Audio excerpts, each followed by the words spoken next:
Hey guys, I guess I'm back with another video. Most likely I'll probably be posting quite regularly this week. This will probably be the first of a few videos I'm gonna make. This is gonna be the only time I'm gonna say that, obviously. So I guess it wouldn't really matter. But I've been gone for a while. I'm gonna do some unboxings, and I'm gonna probably try to catch up for all the things I was gone for. It's been a few months because right now this is Crimson Vow, and the set has been out for a bit. A whole new set has pretty much come out after this, and I still have not opened these. I'm pretty excited to play with these commanders. They at least look interesting.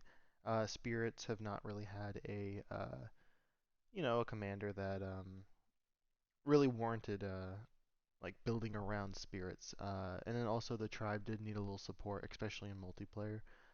They were better in 1v1s usually, and I didn't have too many ways to, I guess, get in massive points of damage from multiple people. But I hope that this changes it.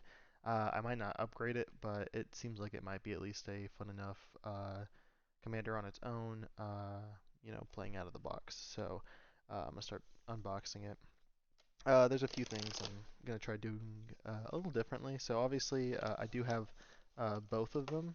There will be a separate video in the channel. I'm. Is there any point in looking at this? This will be the only time I'm gonna do this as well, because I don't really remember. But can I even remove this? So there's some Planeswalker token things here.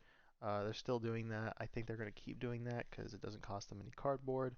More of these. And then this, so you can put your commander in the command zone. Not too sure what they're doing with that, but that's alright. Um, so I'm going to put the box over there. I'm going to save it for later because I do kind of like to collect them. I might show off my collection in one video. Leave a comment, I guess, if you want to see that. This already came in like this. The glue just disappeared. Luckily for me, I'm not really keeping these boxes for long, just enough to find some sleeves, sleeve them up, and then get some games in. Still, I don't understand why they have enough room in these boxes for like better life counters, and they keep putting these in there. I mean, the art's pretty cool. It's just kind of funny how this is the spirit one with a vampire life counter. Also, if you gain more than 40 life, you're instantly gonna just need to start using dice. So this ends up becoming pretty useless after that. That's why I like the one that goes up to 99, because if you're past 100, I guess just use the second one, and if you're past that, then it's probably too high to bother counting with anything that you can track with, because then you're gonna just start using your calculators to start keeping life totals, which honestly is probably not a bad idea. Makes it quick. This pretty much useless. I mean, don't even know what it does or says. Advertisements. Advertisements are fun. Not really. If there's an ad on this video, don't forget to click on it, I guess, unless it's something that's bad. Pretty much explains Commander. Okay, that's pretty much it. Okay, I need to stop looking at all the pointless stuff and making these videos like 20 minutes longer than they really need to be. I mean, you guys, oh wow. I mean, these are some, okay. I'll start with the commander. I'll have to get this a little focused, see if I can do that. The shine is too great, but I've been trying to do like a new lighting thing. It was a gift from my brother, but here's the commander. For the most part, he costs one less for each spirit you control. He has flying. He's a spirit, and when it or another spirit attacks, that's not a token, you create a. Oh, you control dies or deals combat damage, so not attack, sorry. Um, you create a 1/1 spirit with flying. So it's a pretty cool commander. Um, when you cast a non-legendary spell with flying, you copy it, and then it's a 1/1 spirit in addition to its other type. That's pretty cool. Pretty cool commander. If it wasn't mono blue, it would probably be better. Uh, Crush Contraband. It's a pretty good removal, to be honest, for a uncommon, so it's a pretty nice inclusion. Um, is this too bright? Let me see. If it's too bright, I might need to turn it down a little bit. I thought it was too dark. So which one is this? Is this, we'll try that. This looks a little bit better and harder to, okay. Well, it also doesn't help that these cards are super white. Um, another spirit, enters the battlefield starting you do player votes for artifact, creature, or enchantment in your graveyard. Each card with the most votes to your hand? That's pretty good. I mean, I guess the main thing is you need to be playing an artifact, creature, and enchantment in order to really benefit from it. Darksteel Mutation is an amazing removal card. Is this too blurry? It's so blurry. What the heck? Let me do like that maybe. Okay, I need to fix this situation. Very professional. I should be. I'm not gonna even edit it out. I bet. Just so you guys can know the process. Such a amazing streamer like me. Okay, I guess I'll just have to put it really close to the camera. Darksteel Mutation though is a great way to get rid of a commander if they don't have many ways to deal with artifacts and enchantments. Um, Field of Souls. When a non-token creature is put into a graveyard, create a 1/1 spirit. This one's actually pretty good for your spirits deck. It's also pretty good for a Tesa deck that cares about your creatures dying and making tokens. Um, Ghostly Prison is always a really great and flavorful card to include. This one lets you return spirits to your hand for 2 mana, so pretty good if you have enter the battlefield effects. Swords to Plowshares is always a really good commander card. So is Arcane Denial. So far these cards have all been, well, not expensive, but at least right outside the box, it's not too bad. Distant Melody goes pretty good if you have a lot of creatures on board. It's kind of more of a win more card, and I've started to not include it as much in my tribal decks, mostly because um, unless you have like multiple ways to get a bunch of your creature out, um, it can be dead in hand if you're trying to rebuild or things like that, especially with how many board wipes are played nowadays. Um, so this is pretty good if you're trying to tap things down, especially if you need to deal damage like the commander says. This is a great replacement for a lot of the 4 mana creature deals damage, draw a card effects.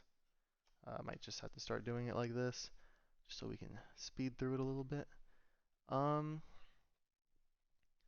Cast a Spirit or Arcane, draw a card. A little expensive for the cost, to be honest. You'd probably rather just play any of the other ones because usually... Can you see the lines? What is this? Is this camera really that bad? Need to get a new camera, huh? Okay, well, I'll add that to the shopping list. Spectre Sailor. It's a pretty good spirit. Drog Skull Captain is pretty cool here, especially with new art. Arcane Signet, Exorius Locket. We're just going to go through the mana rocks. So you get some mana rocks here. And then lands, lands, lands. Let's just start speeding through this. Here we go. Now these two are I was actually a little excited about. They're very good for partner commanders. Like if you're playing in a much more casual game. Really? What is up with the camera? It's kind of also annoying to have to keep it up this high. Let me bring it down a little bit. Okay, let's bring it up a little bit. So, let's focus it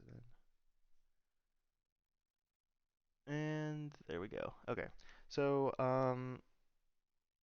you can put counters on this guy for each time one of your opponent's creatures is tapped, and he lets you tap a creature at the beginning of your combat.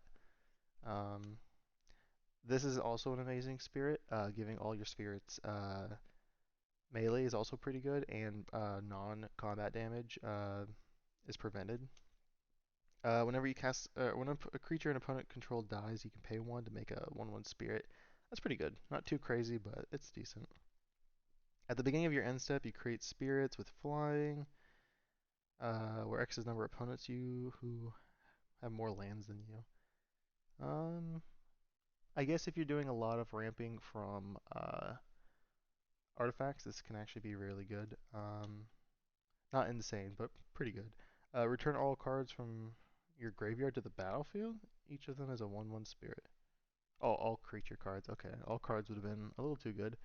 But they become spirits. It's pretty good in this deck. I mean, I'm probably going to be saying that a lot. These commander decks have been getting better, I think. They're a little bit more playable than some of the ones from the past, but they are being pumped out a little bit more. I don't know how I feel about it, but for the most part, I think minus the Ikoria ones, there haven't been any commander cards in these boxes that have been super insane in a good thing, in a good way. Um, 3 permanent cards that are put there from the battlefield and you return them tapped. You draw a card for each opponent who has one or more who controls a permanent that you'd return. You may cast spirits as though they had flash. That's a pretty good one. When you cast a creature spell during an opponent's turn, tap a creature they control. That one's really good. Eternal Investigator. Um, Enters the battlefield, investigate X times, where X is the number of opponents you have, and then you draw your second card, you make a spirit. I think I'm just going to have to start flipping through because at this point, I just got to look at what everything does and give you a honest and good reason of what's good or not. So this is exile target creatures, then investigate. Um, and you get to like you basically blink them. This is not really that great in this deck, to be honest, especially if you're making tokens. It'd be better if you phased out, but then you wouldn't get the end of the battlefield effects. This is a weird card to be putting in a spirits deck. I'm pointing to it. It's off camera. I forgot. I moved it back. Uh, you return a spirit from your graveyard at the beginning of the next end step, or beginning of your upkeep. Sorry. Benevolent Offering is awesome. It's a really fun way to increase your spirit count, especially at instant speed and gain some life. It could save you. Leaves the battlefield, choose an opponent, and lands, blah blah blah. Search for a plane, something something something. Uh, See, what I don't like about it right now is I'm seeing a lot of and oh, this one used to be a pretty pricey card, so it's pretty nice it got a reprint. This one desperately needed one. Hanged Executioner is a great removal spirit. Karmic, is this a spirit too? That's interesting. I didn't know angels could be spirits. I guess they die eventually. Destroy all creatures that can't be regenerated. And then 2/1/1s. Creatures this way can't be regenerated. So it's the same thing, but if there's 7 or more cards in your graveyard, you make a 2 spirits, which I'd rather just have the 4 mana Damnation or Wrath of God. White Orchid's a pretty good one. Mentor of the Meek works really well. Mirror Entity is a surprising card. You probably wouldn't normally see that in this, but they're upping up the cards they play. Oh yeah, oh whatever. Cast a Spirit or Arcane, you make a 3/3 Spirit. A creature you control dies, sacrifice it, and if you do, create 4. It's kind of bad. This exiles a graveyard. I think it would have been better to put the Indestructible Spirit here, where your creatures get indestructible until the turn. Put a counter on it. Windborn Muse is a great spirit. I completely forgot this was even a spirit, but it is propaganda on a body. Flooded Tears, kind of a weird one to include, to be honest. It just doesn't really fit with the deck too much. Ghostly Pilfer. This is honestly a card I actually just put in a video about how like this needs to be played more. It's a great spirit. It's a rogue, and oh wow, another card I put in that video. I'm guessing they're watching, even though I posted this yesterday and this came out 3 months ago. Prison the Moon, great removal. Kami, I actually really do enjoy this card. I might make a group hug blue deck like that with it. Midnight Clock is actually a pretty good card as well. Um, Spirit stuff, other spirits control, get stuff. Um, Dovan Grand Arbiter. I actually really do love this Dovan. I feel like it doesn't see enough play. But for the most part, it doesn't. It works in this deck and it doesn't work in Commander. Honestly, I just don't feel like Planeswalkers are that great to include just a one of if there's not much Planeswalker protection. Makes a spirit and some lands, more lands, and then the tokens. So honestly, I do feel like they are getting better at making these decks. Um, I do like them. The commanders are fun. And honestly, like I don't see them all the time, like the older commanders used to be, because they're not broken anything, and their power level is down. But I think that is a good thing. I'm gonna put some thumbs up. Wow, my thumbs look really small. What the heck? Why do they look so small? Are my fingers stubby, guys? Let me know in the comments down below. Um, but that'll be all, and I mean, I'm gonna record the other, you know, 6 videos I'm making right after this. So if you want, you can keep up and just see how much more tired that I get. I'm more already tired, but it's gonna get worse as the video goes along. So I hope you guys have a good day. If this is the video you're watching, I guess. And I'll see you guys all in the next one. Bye. You can see my arm for a little bit. It's really hairy. Gross.